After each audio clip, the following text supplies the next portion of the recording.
नमस्ते। आज की कहानी किसी जासूसी फिल्म से कम नहीं है। सोचिए, एक ऐसा हैकिंग ग्रुप जो परछाई की तरह काम करता है, पूरी तरह से छिपकर दुनिया भर के नेटवर्क्स में अपनी जगह बना रहा है। इस ग्रुप का नाम है ज्वेल बग। लेकिन उनके सबसे ताज़ा शिकार के बारे में सुनकर शायद आप भी हैरान रह जाएंगे। लेकिन सोचिए, क्या होता है जब ये अदृश्य शिकारी उन जगहों पर हमला करते हैं जहां कोई सोच भी नहीं सकता। क्या होता है जब वो देश जिन्हें हम दोस्त कहते हैं असल में एक दूसरे की ही जासूसी कर रहे हों। सुनने में तो ये किसी फिल्म की कहानी लगती है ना? पर ये 100% सच है। अब जरा इस पर नजर डालिए। एक चीनी हैकिंग ग्रुप एक रूसी आईटी नेटवर्क के अंदर, और पता है कब तक? 5 महीने तक। जी हाँ, पूरे 5 महीने बिना किसी को कानो कान खबर हुए। मतलब ये तो मजेदार बात हो गई। एक तरफ चीन और रूस अपनी बिना किसी सीमा वाली दोस्ती के दावे करते हैं और दूसरी तरफ पर्दे के पीछे ये सब चल रहा है। वाह, कमाल है। तो चलिए इसी तथाकथित गठबंधन की कहानी को थोड़ा और करीब से देखते हैं। ये घटना साफ साफ दिखाती है कि राजनीतिक मंच पर चाहे कितनी भी गहरी दोस्ती का दिखावा हो, साइबर की दुनिया में रूस चीनी जासूसी के लिए एक खुला मैदान बना हुआ है। तो इस घटना के जो मुख्य बिंदु हैं वो ये रहे। हमलावर चीन, निशाना रूस। लेकिन सबसे जरूरी बात यह है कि उन्होंने निशाना किसे बनाया? एक आईटी सर्विस प्रोवाइडर को, और वो भी जनवरी से मई 2024 तक। मतलब पूरे 5 महीने वो सिस्टम के अंदर बैठे रहे। ये कोई छोटा मोटा हमला बिल्कुल नहीं था। ये एक बहुत ही सोचा समझा रणनीतिक कदम था जिसके बारे में हम आगे बात करने वाले हैं। तो आखिर इस पूरे हमले के पीछे है कौन? चलिए अब मिलते हैं इस कहानी के असली किरदार से, ज्वेल बग। तो ये ज्वेल बग असल में चीन से जुड़ा एक साइबर जासूसी समूह है। इसके कई नाम हैं, जैसे अर्थ एलोक्स, CLSTA 0049, RF7707। लेकिन ये सब एक ही खतरनाक खिलाड़ी के अलग अलग चेहरे हैं जो कम से कम 2023 से एक्टिव है। और ऐसा बिल्कुल मत सोचिएगा कि रूस उनका अकेला निशाना है। नहीं, जैसा कि यहाँ दिख रहा है, ज्वेल बग का शिकारगाह तो पूरी दुनिया है।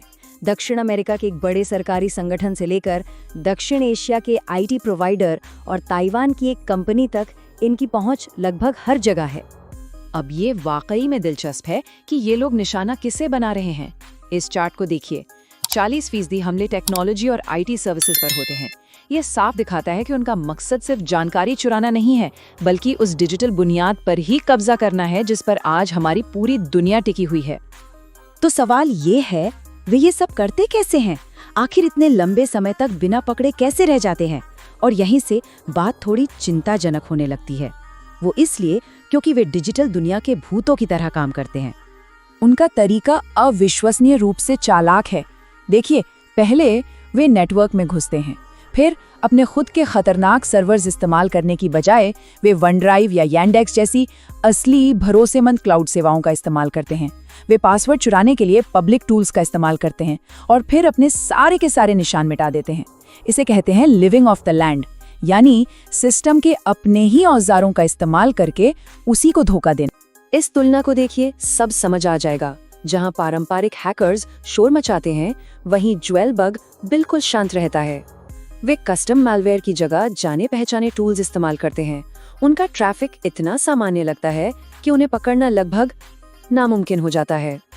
जैसा कि सिमेंटेक के रिसर्चर्स कहते हैं, इस ग्रुप के लिए सबसे जरूरी है रडार से नीचे रहना और चुपचाप नेटवर्क पर अपनी पकड़ बनाए रखना।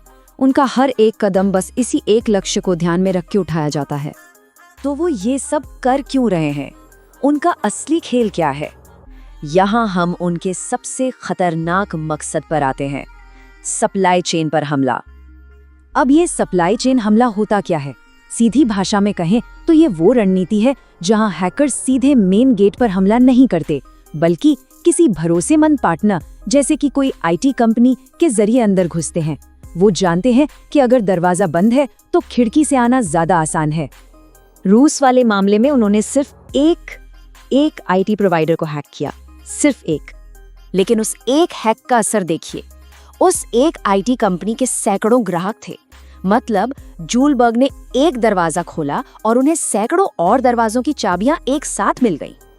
और अंदर जाकर उन्होंने क्या किया? उन्होंने कंपनी के डिजिटल दिल यानी उसके कोड रिपॉजिटरी और सॉफ्टवेयर बनाने वाले सिस्टम तक पहुंच बना ली। सीधे शब्दों में कहें तो उन्हें कंपनी के असली सॉफ्टवेयर में अपना जासूसी कोड डालने की ताकत मिल गई। जरा सोचिए, एक सामान्य सा सॉफ्टवेयर अपडेट जिसके अंदर असल में एक जासूस छुपा हो, ये कितना डरावना है। तो इससे हम क्या सीखते हैं? हम ज्वेल बग जैसे खतरों से निपट रहे हैं जो लगातार विकसित हो रहे हैं और ज्यादा शातिर होते जा रहे हैं। ये वो दुश्मन हैं जिन्हें हम आसानी से देख भी नहीं सकते। तो संक्षेप में ज्वेल बग के बारे में ये 4 बातें हमेशा याद रखनी चाहिए। वो गुप्त हैं क्योंकि वे बिल्कुल सामान्य दिखते हैं। वो स्थायी हैं क्योंकि वे लंबे समय तक टिकने के इरादे से आते हैं। वो रणनीतिक हैं क्योंकि वे एक को निशाना बनाकर सैकड़ों तक पहुंचते हैं। और वो लगातार विकसित हो रहे हैं। ये सब हमें एक बहुत ही मुश्किल सवाल की ओर ले जाता है। ये हमें एक बहुत ही बेचैन करने वाले सवाल पे लाकर खड़ा कर देता है। जब हैकर्स परछाइयों में काम करते हैं, हमारे ही औजारों का इस्तेमाल हमारे खिलाफ करते हैं, तो हम एक ऐसे दुश्मन से कैसे लड़ें जिसे हम देख भी नहीं सकते।